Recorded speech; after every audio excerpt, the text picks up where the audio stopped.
श्री महालक्ष्मी व्रत कथा। एक समय की बात है, महर्षि द्वैपायन व्यास जी हस्तिनापुर आए। उनका आगमन सुनकर समस्त राजकुल के कर्मचारी महाराज भीष्म सहित उनका सम्मान आदर करते हुए राजमहल में महाराज को सोने के सिंहासन में विराजमान कर अधर्य पाद्य आचमन से उनका पूजन किया। व्यास जी के विश्राम होने पर राजा रानी गांधारी ने माता कुंती से हाथ जोड़कर प्रश्न किया कि है महाराज, आप त्रिकालदर्शी है, आपको सभी की जानकारी है, आपसे हमारी प्रार्थना है कि स्त्रियों को कोई ऐसा व्रत पूजन बताइए जिससे हमारे राज्य लक्ष्मी सुख पुत्र परिवार सदा सुखी रहे। इतना सुनकर व्यास जी ने कहा, हम ऐसे व्रत का उल्लेख कर रहे हैं जिससे सदा लक्ष्मी जी स्थिर होकर आपको सुख प्रदान करेंगे। यह श्री महालक्ष्मी व्रत है जिसे 16 दिन तक किया जाता है, जिसका पूजन प्रतिवर्ष अश्विनी कृष्ण पक्ष की अष्टमी का माना जाता है। तब राजा रानी गांधारी ने कहा, महात्मा, यह व्रत कैसे प्रारंभ किया जाता है, इसका विधान क्या है, विस्तार से हमें बताने की कृपा करें। महर्षि जी ने कहा, भाद्रपद शुक्ल पक्ष की अष्टमी के दिन सुबह मन में व्रत का पालन करे, संकल्प लेकर किसी जलाशय में जाकर स्नान करके स्वच्छ वस्त्र या नए वस्त्र धारण कर सकते हैं।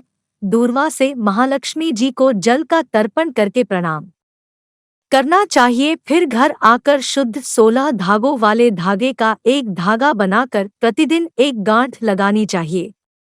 इस 16 दिन की 16 गांठ का एक धागा तैयार कर अश्वनी माह की कृष्ण पक्ष की अष्टमी को व्रत रखकर मंडप बनाकर चंदोबा तान कर उसके नीचे माटी के हाथी पर महालक्ष्मी माता की मूर्ति स्थापित कर तरह तरह के पुष्प माला से लक्ष्मी जी व हाथी का पूजन करे व तरह तरह के पकवान बना सकते हैं।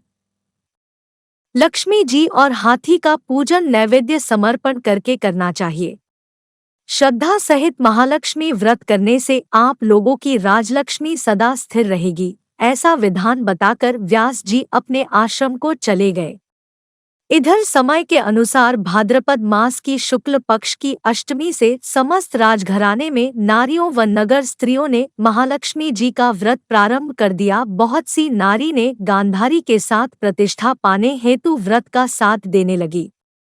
कुछ नारियां माता कुंती के साथ भी व्रत आरंभ करने लगी, पर गांधारी जी द्वारा कुछ द्वेष भाव चलने लगा। ऐसा होते होते 15 दिन व्रत के समाप्त होकर 16वां दिन अश्वनी कृष्ण पक्ष की अष्टमी आ गई। उस दिन प्रातःकाल से नर नारियों ने उत्सव मनाना आरंभ कर दिया और समस्त नर नारी राजमहल में गांधारी जी के यहाँ उपस्थित हो तरह तरह से महालक्ष्मी जी के मंडप व माटी के हाथी बनाने सजाने की तैयारी करने लगे।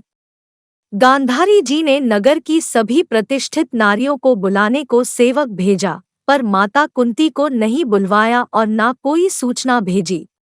उत्सव में बाजे गाजे की धुन बजने लगी, जिससे सारे हस्तिनापुर में खुशी की लहर दौड़ गई।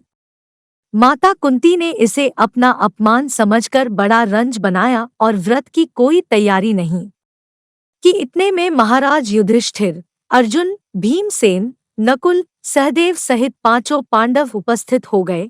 तब अपनी माता को गंभीर देख अर्जुन ने प्रार्थना की, माता, आप इतने दुखी क्यों हो? क्या हम आपके दुख का कारण समझ सकते हैं और दुख दूर करने में भी सहायक हो सकते हैं? आप बताएं। तब माता कुंती ने कहा, बेटा, कुल में अपमान, रिश्तेदारों द्वारा किया अपमान से बढ़कर कोई दुख नहीं है। आज नगर में महालक्ष्मी व्रत उत्सव में रानी गांधारी ने सारे नगर की औरतों को सम्मान से बुलाकर ईर्ष्या पूर्वक मेरा अपमान कर उत्सव में मुझे नहीं बुलाया है। पार्थ ने कहा, माता, क्या वह पूजा का विधान सिर्फ दुर्योधन के महल में ही हो सकता है, आप अपने घर में नहीं कर सकती? तब कुंती ने कहा, बेटा, कर सकती हूँ, पर सामान इतनी जल्दी तैयार नहीं हो पाएगा, क्योंकि गांधारी के 100 पुत्रों ने माटी का विशाल हाथी तैयार किया है और पूजन करके सजाया है।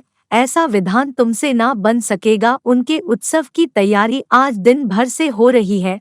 तब पार्थ ने कहा, माता, आप पूजन की तैयारी कर नगर में बुलावा भेजे। मैं ऐसा हाथी पूजन में लेकर आऊंगा कि हस्तिनापुर वासियों ने नहीं देखा होगा, ना ही उसका कभी पूजन किया होगा। मैं आज ही इंद्रलोक से इंद्र का हाथी ऐरावत, जो बहुत ही पूजनीय है, उसे बुलाकर लेकर आता हूँ, आप अपनी तैयारी करें।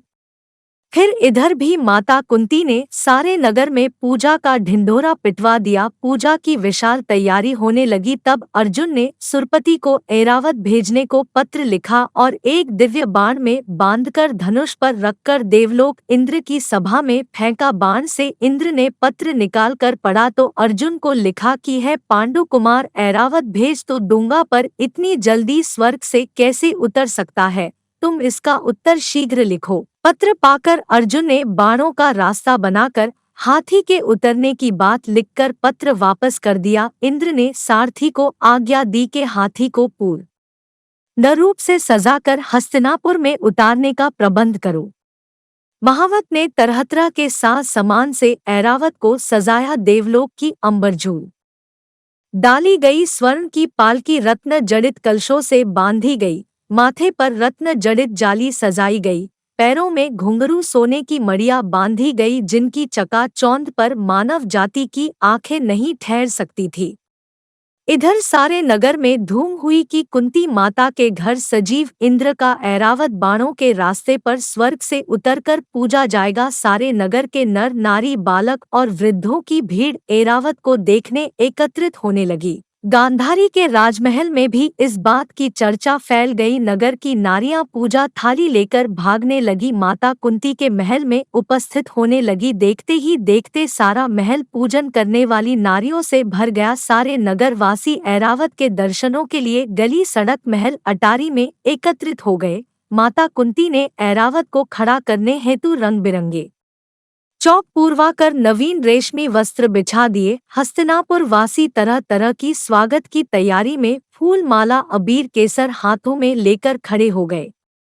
इधर इंद्र की आज्ञा पाकर ऐरावत हाथी स्वर्ग से बाणों के बने हुए रास्ते में धीरे धीरे आकाश मार्ग से उतरने लगा। इसके आभूषण की आवाज नगर वासियों को आने लगी। ऐरावत के दर्शन के लिए नर नारियों ने जय जयकार के नारे लगाना आरंभ किया। ठीक सायंकाल ऐरावत माता कुंती के महल के चौक में उतर आया। समस्त नर नारियों ने पुष्पमाला अबीर केसर चढ़ाकर हाथी का स्वागत किया।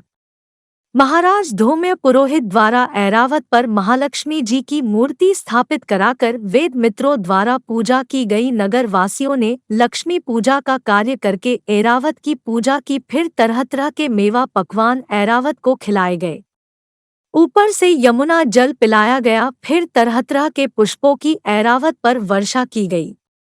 पुरोहित द्वारा स्वास्तिक पुण्य वचन कर व्रती नारियों द्वारा लक्ष्मी जी का पूजन विधान से कराया। कुंती ने व्रत के डोरे के धागे में 16वीं गांठ लगाकर लक्ष्मी जी के सामने समर्पण किया। ब्राह्मणों को पकवान मेवा मिठाई देकर भोजन की व्यवस्था की गई। तब वस्त्र द्रव्य सोना व अन्य आभूषण देकर ब्राह्मणों को संतुष्ट किया गया। तत्पश्चात सभी नर नारियों ने महालक्ष्मी जी का दीपक जलाकर प्रेम से संपूर्ण पूजन कर आरती और मंगलगान प्रार्थना की। इस संसार में जो भी स्त्री इस कल्याणकारी व्रत का नियम पूर्वक धारण करती है, समस्त दुख माता महालक्ष्मी के आशीर्वाद से समाप्त हो जाते हैं।